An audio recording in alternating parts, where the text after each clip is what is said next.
Hello students, আমি Nitish sir জ্ঞানজ্যোতি coaching সেন্টারের পক্ষ থেকে তোমাদের প্রত্যেককে জানাই আরো একবার স্বাগত। তো স্টুডেন্টস, আজকে আমি তোমাদের সঙ্গে আলোচনা করব মাধ্যমিক জীবন বিজ্ঞান থেকে অতি গুরুত্বপূর্ণ একটি বিষয়, সেটা হচ্ছে অক্সিজেনের উৎস উল্লেখ করো, উদ্ভিদ দেহে অক্সিজেনের প্রধান ভূমিকাগুলি উল্লেখ করো। অথবা দিয়ে বলতে পারে উদ্ভিদের ফটোট্রপিক চলন নিয়ন্ত্রণে অক্সিজেনের ভূমিকা কি তা আলোচনা করো। ভীষণ গুরুত্বপূর্ণ একটি প্রশ্ন তোমাদের মাধ্যমিক জীবন বিজ্ঞানের জন্য। এইবার 2027 যারা পরীক্ষা দেবে তাদের জন্য কিন্তু আজকের এই ক্লাসটি ভীষণ ভীষণ গুরুত্বপূর্ণ। তো যারা এখনো আমাদের চ্যানেলটিকে সাবস্ক্রাইব করে পাশে থাকা বেল আইকন অল প্রেস করে দাও, যাতে নেক্সট টাইম থেকে কোনো ভিডিও আপলোড করে তার নোটিফিকেশন পেতে পারো। এছাড়া অনলাইনে তোমরা আমাদের কাছে ক্লাস করতে চাইলে যোগাযোগ করবে আমাদের অফিসিয়াল নাম্বার 7076398606 নাম্বারে, অথবা 6295916282 নাম্বারে। তোমাদের টোটাল কোর্স ফি রয়েছে তোমাদের এই সাধ্যের মধ্যে। পুরো বছরের কোর্স ফি আমরা নিচ্ছি মাত্র 199 টাকা পার সাবজেক্ট। তো দেরি না করে আজই যুক্ত হতে পারো আমাদের সেন্টারে। চলো শুরু করছি আজকের ক্লাসটা। অক্সিন হরমোনের উল্লেখ করো এবং তার বৈশিষ্ট্যগুলি সম্পর্কে আলোচনা। দেখো, অক্সিনের উৎস আমরা অক্সিন হরমোনটা, যে এটা একটা উদ্ভিদ হরমোন, অক্সিন হরমোন, এটা কোথায় কোথায় পাওয়া যায় বলছে। অক্সিন উদ্ভিদের অগ্রস্থ ভাজক কলায়, বিশেষ করে কাণ্ডের অগ্রভাগে, ভ্রূণ মুকুলাবরণী বা কোলিওপাইটাল ভ্রূণ, কচি পাতা বা বর্ধনশীল পাতার কোষে কিন্তু উৎপন্ন হয় এই অক্সিন নামক উদ্ভিদ হরমোনটি।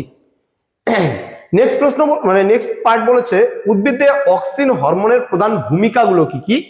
আমরা প্রথম যে পয়েন্টটা নেব সেটা হচ্ছে অগ্রস্থ প্রকটতা ঘটায়। কি বলছে? অক্সিন অগ্রস্থ প্রকটতা ঘটায় এবং পার্শ্বীয় মুকুলের কিন্তু বৃদ্ধি ব্যাহত করে।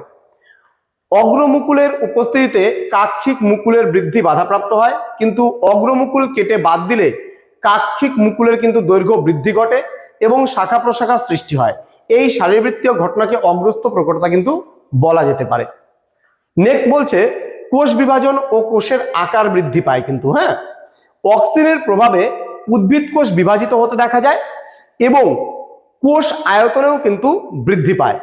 অক্সিন কোষ প্রাচীরকে নমনীয় করে এবং কোষ প্রাচীরে নতুন উপাদান কিন্তু সঞ্চিত করে কোষের কিন্তু সামগ্রিক বৃদ্ধি ঘটাতে সাহায্য করে। এছাড়া কোষ গহ্বর সৃষ্টি করে অক্সিন কিন্তু কোষের আয়তনও কিন্তু বৃদ্ধি ঘটায়। নেক্সট পয়েন্ট বলছে মূলের বৃদ্ধি ঘটায় কি করে, আমরা দেখব। লঘু ঘনত্বের অক্সিন মূলের বৃদ্ধিতে কিন্তু সহায়তা করে। এটাও কিন্তু অক্সিন হচ্ছে উদ্ভিদ হরমোন, ঠিক আছে। নেক্সট ফলের বৃদ্ধি বলছে পরাগযোগ ও নিষেকের পর ডিম্বাশয়ে অক্সিনের পরিমাণ কিন্তু বেড়ে যেতে পারে বা বেড়ে যায়। এই কারণে আমরা ডিম্বাশয় কিন্তু যখন ফলে পরিণত হতে দেখি এবং অক্সিনের প্রভাবে কিন্তু নিষেক ছাড়াও কিন্তু ডিম্বাশয় ফলে পরিণত হয়। এই ধরনের ফল কিন্তু বীজবিহীন হয়, ঠিক আছে। তাহলে অক্সিন হরমোনের প্রভাবে কিন্তু বীজবিহীন ফলও কিন্তু উৎপাদন হয় এখন। তো অক্সিনের প্রভাবে বীজবিহীন ফল সৃষ্টি হওয়াকে পার্থেনোকার্পি, ঠিক আছে, বলা হয়। তো অক্সিনের সঠিক পরিমাণে ফল আয়তনে কিন্তু বৃদ্ধি পায়। তো এই ছিল আজকের ক্লাস, যেখানে আমরা দেখলাম যে বেশ কয়েকটা পয়েন্টস ছিল। তো এখানে আরো একটা পয়েন্ট আছে, তোমাদের যদি ওটা 3 নম্বর বা 5 নম্বরের জন্য আসে তোমরা লিখতে পারবা। তো এখানে আমাদের ট্রপিক চলন নিয়ন্ত্রণ করাটাও কিন্তু অক্সিন হরমোনের কাজ। দেখো কি বলছে, অক্সিন উদ্ভিদের ফটোট্রপিক এবং জিওট্রপিক চলন নিয়ন্ত্রণে বিশেষ ভূমিকা গ্রহণ করে। কাণ্ডে অক্সিজেন আলোর উৎসের বিপরীত দিকে বেশি মাত্রায় সঞ্চিত হয়ে ওই অঞ্চলের কোষগুলির দ্রুত বিভাজন ঘটাতে পারে, ফলে উদ্ভিদের কাণ্ড আলোর উৎসের দিকে কিন্তু বেঁকেও যেতে পারে। তো মূল স্বল্প পরিমাণ অক্সিজেন বেশি অনুভূতিশীল। মূলের ক্ষেত্রে আলোর উৎসের দিকে কোষগুলিতে অক্সিজেনের উপস্থিতি খুব কম, সেই জন্য ওই অঞ্চলের কোষ দ্রুত বিভাজিত হয়, ফলে মূল আলোর বিপরীত দিকে বেঁকে যায়। অধিক ঘনত্বের অক্সিজেনের বিটপ কিন্তু অনুভূতিশীল এবং কম ঘনত্বের অক্সিজেনে কিন্তু মূল অনুভূতিশীল।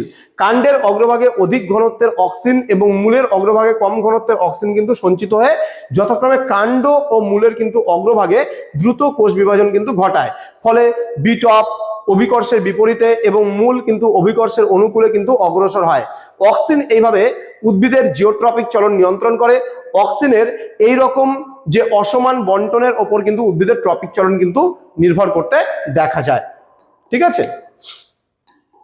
তো তোমরা আশা করছি আজকের ক্লাসটা বুঝতে পেরেছো। অক্সিন হরমোনের নিয়ন্ত্রকগুলো সম্পর্কে আলোচনা করা হলো। তোমরা যারা এখনো পর্যন্ত আমাদের সঙ্গে যুক্ত হওনি কিংবা যুক্ত হয়ে মনে করছো মাধ্যমিকের ছাত্রছাত্রীরা, তারা অবশ্যই আমাদের এই অফিসিয়াল নাম্বারটাতে যুক্ত হতে পারো। আর যারা এখনো সাবস্ক্রাইব করনি পাশে থাকা বেল আইকন অল প্রেস করে আমাদের সঙ্গে থাকো। দেখা হচ্ছে আরো একটা নতুন ক্লাস নিয়ে। তোমরা প্রত্যেকেই ভালো থেকো, সুস্থ থেকো। Thank you so much. Thanks for watching after all. Thank you.